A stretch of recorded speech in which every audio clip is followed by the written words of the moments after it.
खंबा घनी मारो राजस्थान परिवार पे आप सबका बहुत बहुत स्वागत है। 10,000 एमसीक्यू सीरीज जो कि आपको कॉलेज लेक्चरर के राजस्थान जीके वाले पेपर में जो 50 नंबर की आने वाली है, एसीएफ का पेपर हो या फिर आरएएस का पेपर हो या फिर आपका रीट पटवारी पुलिस की राजस्थान जीके हो, सब में ये 10,000 एमसीक्यू सीरीज आपके काम आने वाली है। आज की क्लास का टॉपिक है मेवाड़ डायनेस्टी।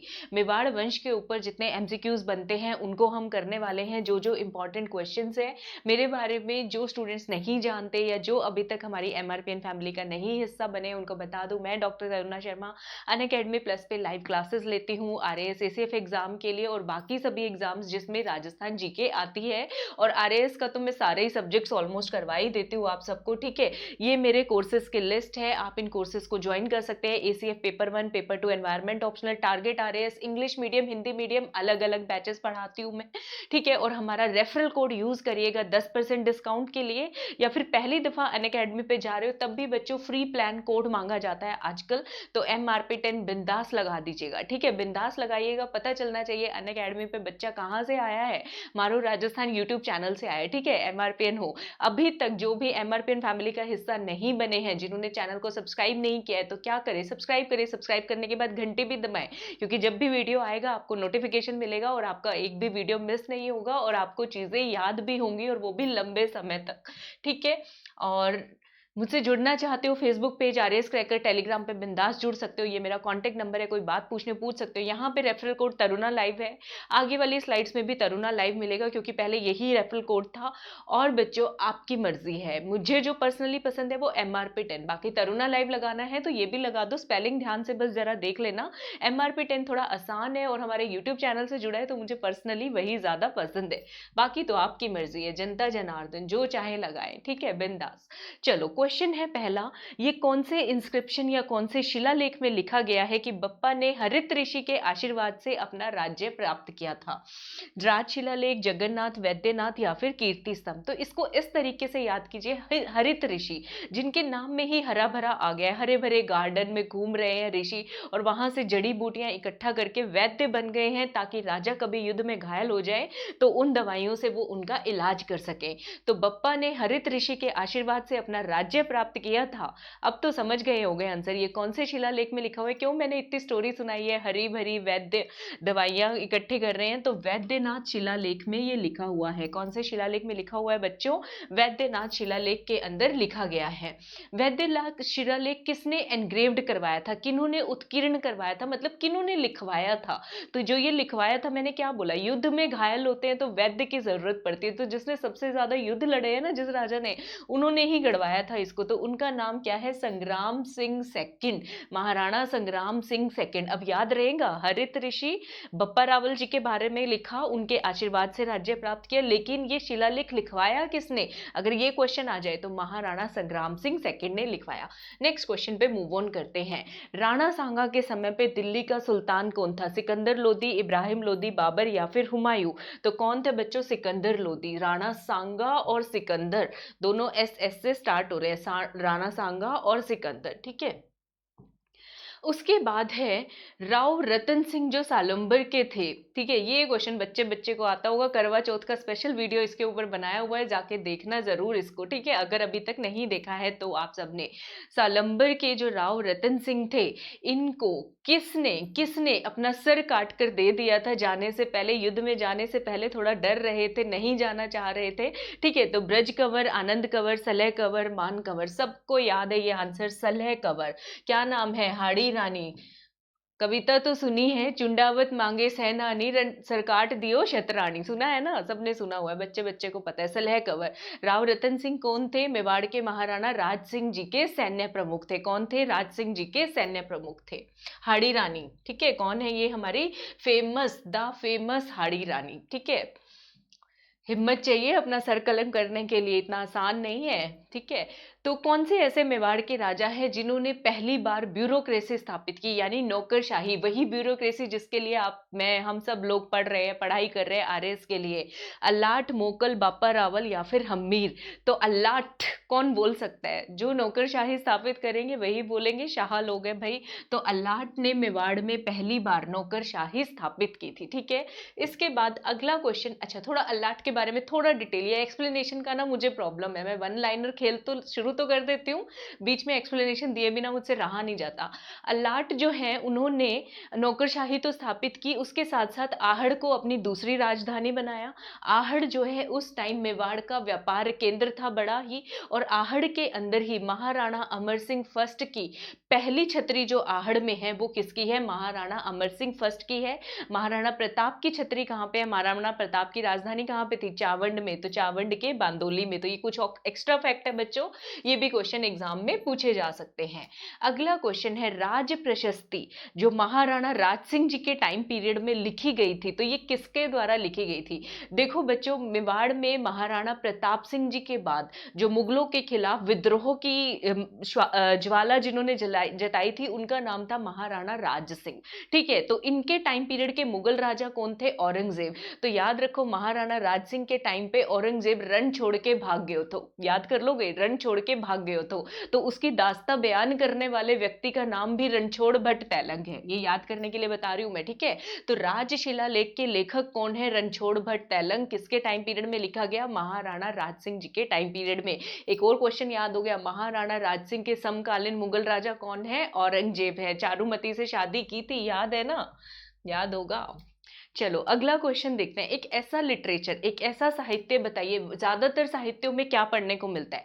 राजा रानी की कहानी पढ़ने को मिल जाएगी, युद्धों की कहानी पढ़ने को मिल जाएगी, वास्तुशास्त्र मिल जाएगा, ये सब। एक ऐसा भी लिटरेचर है, एक ऐसा भी साहित्य है जिसमें महलों के बारे में तो है, लेकिन आम जनता के बारे में भी लिखा, कुओं के बारे में, घरों के बारे में भी लिखा गया है। प्रसाद मंडल, वास्तुसार मंडल, रूप मंडल या फिर राजवल्लभ मंडल? बच्चों बताइए इसका क्या आंसर होगा। अरे आज मैं पानी लाना ही भूल गई अपने रूम में, चले कोई बात नहीं, काम चलाएंगे ऐसे ही। तो इसका आंसर है बच्चों राजवल्लभ मंडल। राजवल्लभ मंडल में आम जो लोगों के बारे में भी बताया गया है। ठीक है, तो Rajvallabh Mandal is the right answer, option number D. अगला क्वेश्चन देखते हैं। महाराणा कुंभा के टाइम पीरियड के ये उनके दरबार के फेमस लोग हैं, तो इनमें से कौन सा सही मैच नहीं खाता है? क्वेश्चन ध्यान से पढ़ना बच्चों, सही मैच नहीं खाता है। और MRP 10 भी बिंदास कोड लगा सकते हो आप, ठीक है, कुछ भी लगाओ, तरुणा लाइव MRP 10 दोनों वैलिड है। ठीक है बच्चों, हाँ। तो संगीत शिक्षक थे श्री सारंग, तो ये बिल्कुल सही है। देखो बच्चों, संगीत जब सुनते हो तो रंग से भर जाते हो, शुरू का ही होता है संगीत, तो ये तो बिल्कुल सही है। म्यूजिक के जो टीचर थे वो कौन थे? सारंग व्यास जी ही थे, इसको याद कर लो, संगीत और सुर सारंग। ठीक है, दरबारी कवि कान्हा व्यास, ये भी बिल्कुल सही है, दरबारी कवि कान्हा व्यास थे।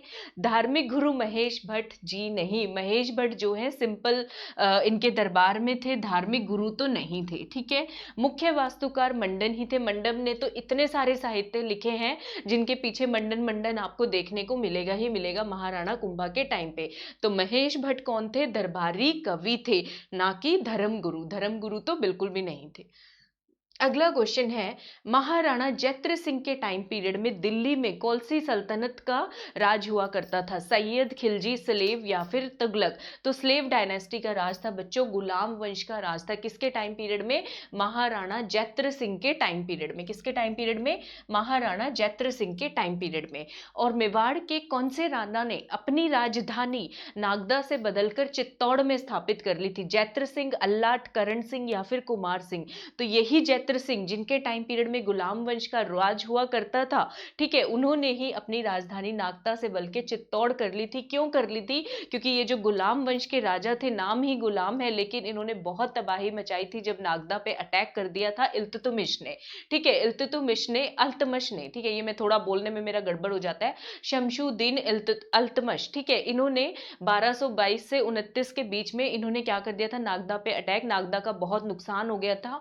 इस लड़ाई को भुटाला का युद्ध भी कहा जाता है। क्या कहा जाता है? भुटाला का युद्ध। फिर जो है जो महाराणा जैत्र सिंह थे, इन्होंने चित्तौड़ को मेवाड़ की राजधानी बनाया था, महाराणा जैत्र सिंह। ठीक है बच्चों, कई बार बच्चे ज्यादा तेज तेज तेज बोलते बोलते स्लिप ऑफ टंग हो जाए तो माफ कर दिया करो, उसको इग्नोर करना होता है। ठीक है, सीरियसली नहीं लेना होता।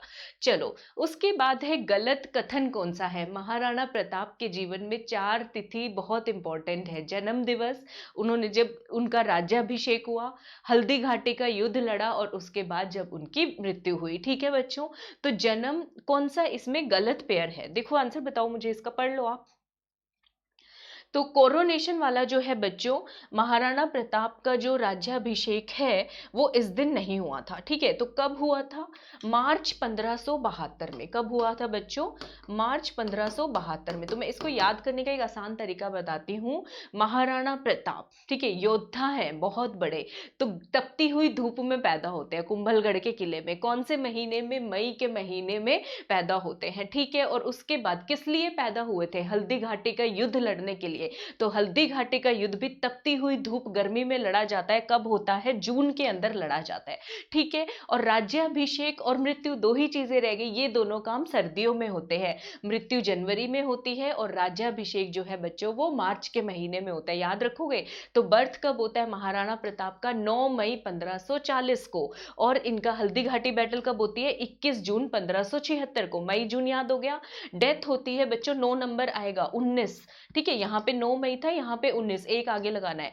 19 जनवरी 1597 को। और कोरोनेशन कब होता है? मार्च 1572, और तारीख है 1 मार्च 1572। आई होप चारों डेट्स याद हो गई होंगी बिंदास।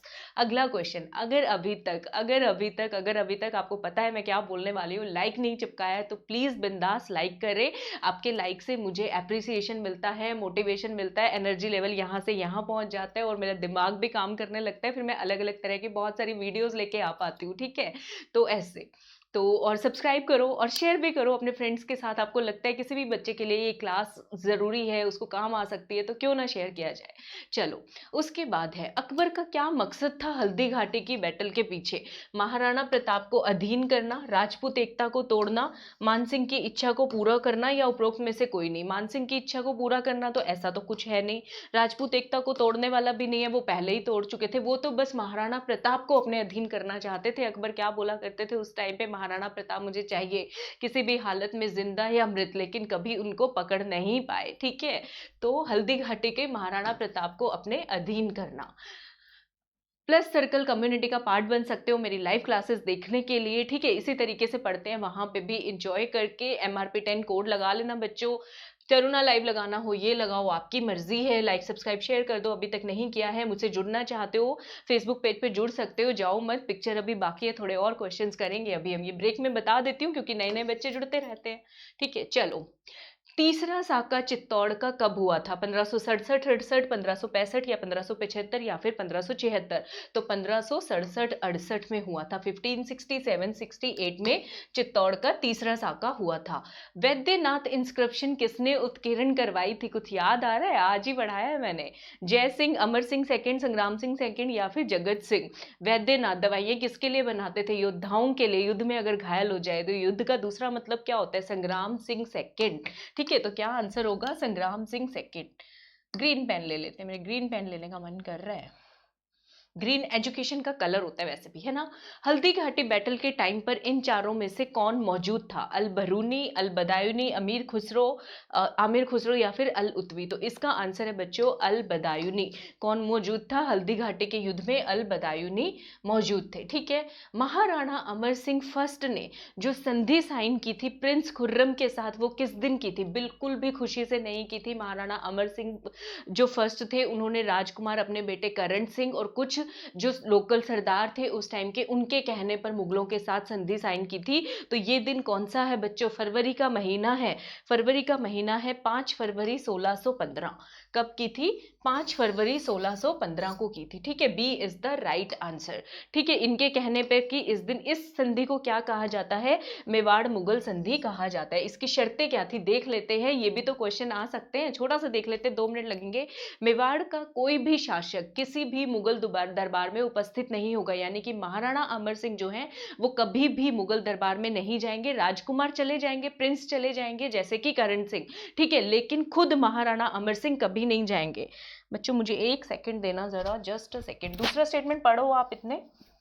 हाँ, कि मेवाड़ और मुगलों के कभी भी वैवाहिक संबंध स्थापित नहीं होंगे जैसे कछवाहा शासकों ने कर लिए थे, ठीक है। और मेवाड़ को मुगल सेवा में 10,000 घुड़सवारों की टुकड़ी रखनी होगी, ठीक है। उसके अलावा जो है डूंगरपुर और बांसवाड़ा जिन्होंने अपनी जागीरों को आज़ाद कर लिया था वो फिर से मेवाड़ के राजाओं के अधीन हो गए थे और उन्हें राणा को ट्रिब्यूट पे करना होगा, ठीक है। चित्तौड़ और दूसरे जो मुगल के एरिया जो मुगलों ने ऑक्यूपाई कर लिए थे और जिन पर कब्जा कर लिया था वो मेवाड़ को वापस लौटा दिए गए, लेकिन शर्त रखी कि चित्तौड़ का किला कभी रिपेयर नहीं करोगे क्योंकि मुगलों को अभी भी खतरा था, ये विद्रोह की मशाल फिर भी कभी भी चल सकती है, तो चित्तौड़ किले की मरम्मत कभी नहीं कराई जाएगी। ये मेवाड़ मुगल समझौते का एक इंपॉर्टेंट पॉइंट था, ठीक है बच्चों। हाँ, और 19 फरवरी 1615 को, 5 फरवरी को समझौता हुआ। प्रिंस खुर्रम जो है मुगल दरबार में पहुंचते हैं अजमेर के अंदर प्रिंस करण सिंह के साथ। राजकुमार तो चले जाते हैं लेकिन मेवाड़ के महाराणा कभी उपस्थित नहीं होते। इस संधि का परिणाम क्या हुआ? मेवाड़ मुगल का जो इतना बड़ा युद्ध, इतने टाइम से कॉन्फ्लिक्ट चलता आ रहा था वो खत्म हो गया। मेवाड़ की जो स्वाधीनता, जो वो अपने आप आज़ादी थी वो भी कहीं ना कहीं खत्म हो गई, लेकिन जनता को 1652 तक शांति मिली क्योंकि 1652 में क्या हो गया था, महाराणा प्रताप के साथ बाद महाराणा राज सिंह आ गए थे जिन्होंने फिर मुगलों का विरोध शुरू कर दिया औरंगजेब से। याद है, मैंने अभी अभी बताया था, ठीक है। 1652 तक शांति रही, महाराणा राज सिंह के टाइम पीरियड में फिर से मुगल विरोध स्टार्ट हो गया, ठीक है। क्लियर है? अगला क्वेश्चन देखते हैं। हाँ, महाराणा अमर सिंह मेवाड़ मुगल पैक्ट से काफी ज्यादा दुखी थे, ठीक है। मुझे लग रहा है थोड़ा एक्सप्लेनेशन ज्यादा हो गया, सॉरी बच्चों, नोट्स में था लेकिन पढ़ लो, क्वेश्चन तो इन पे भी बन ही जाएंगे, ऐसा तो नहीं है क्वेश्चन नहीं आएंगे। बहुत दुखी थे, इस समझौते से नहीं करना चाहते थे, अपने आप को एकांत में ले गए, एकांतवास में चले गए, ठीक है। उदयपुर में इनकी मृत्यु हो जाती है 26 जनवरी 1620 को, लेकिन इनकी छतरी कहाँ पर बनी हुई है? आहड़ के अंदर छतरी। आहड़ की पहली छतरी महाराणा अमर सिंह फर्स्ट की ही है, ठीक है बच्चों। आहड़ की पहली छतरी किसकी है? ये तो अभी अभी करवा दिया मैंने, महाराणा अमर सिंह फर्स्ट की है, ठीक है, हो गया। हशमत वाला शासक किसको कहते हैं? फ्रांसीसी इतिहासकार हशमत वाला शासक, हाथी की मस्त चाल में चल रहा है, उसको कोई फिक्र नहीं है पैसे वैसे कमाने की, उसके पास बहुत सारा माल है, बहुत सारा माल उसने डिपॉजिट करके रखा हुआ है। तो हशमत वाला शासक किसको कहते हैं? जो हशमत का मतलब होता है ठाठ बाट वाला व्यक्ति, ठीक है। तो हाथी की मस्त चाल वाला, जिसके पास बहुत सारा माल हो, तो मतलब तो समझ गए होंगे, राव मालदेव, ठीक है, राव मालदेव। ये मेवाड़ डायनेस्टी से क्वेश्चन नहीं है, ये वैसे ही क्वेश्चन बीच में आ गया, कभी कभी आ जाते हैं क्वेश्चन ऐसे ही, ठीक है। नादिर शाह ने दिल्ली पर जब अटैक किया तो उस समय मेवाड़ के राजा कौन थे? संग्राम सिंह सेकंड, रावचंद्र सेन, जय सिंह सेकंड या फिर जगत सिंह सेकंड? तो नादिर शाह ने जब अटैक किया तब कौन थे मेवाड़ के महाराजा बच्चों? जगत सिंह सेकंड थे। कौन थे? जगत सिंह सेकंड थे, याद कर लेना। और राणा सांगा के टाइम पे सिकंदर लोधी, ठीक है। तो यही था, आज हम यहीं तक करने वाले हैं। आई होप ये सेशन सीरीज कैसा लग रहा है बच्चों, कमेंट दिया करो अपने प्यारे प्यारे, मैं इतनी मेहनत करती हूँ, अगर आप थोड़ा सा अप्रिशिएट कर दो तो दिन बन जाता है, ठीक है। तरुणा लाइव MRP10 कोड लगाइए, प्लस सर्कल कम्युनिटी का पार्ट बनिए और शेयर करें एजुकेशन को जितना हो सकता है, आज ही प्लस को ज्वाइन करें। मुझसे जुड़ना चाहते हैं, फेसबुक पेज टेलीग्राम चैनल का नाम है RAS क्रैकर, जुड़ सकते हैं, मेरा कॉन्टेक्ट नंबर है, कोई बात पूछनी हो पूछ सकते हैं। और अगली वीडियो में मिलूंगी, कैसी लगी वीडियो बताना जरूर, और थैंक यू सो मच, आप सबको मेरी घनी घनी राम राम।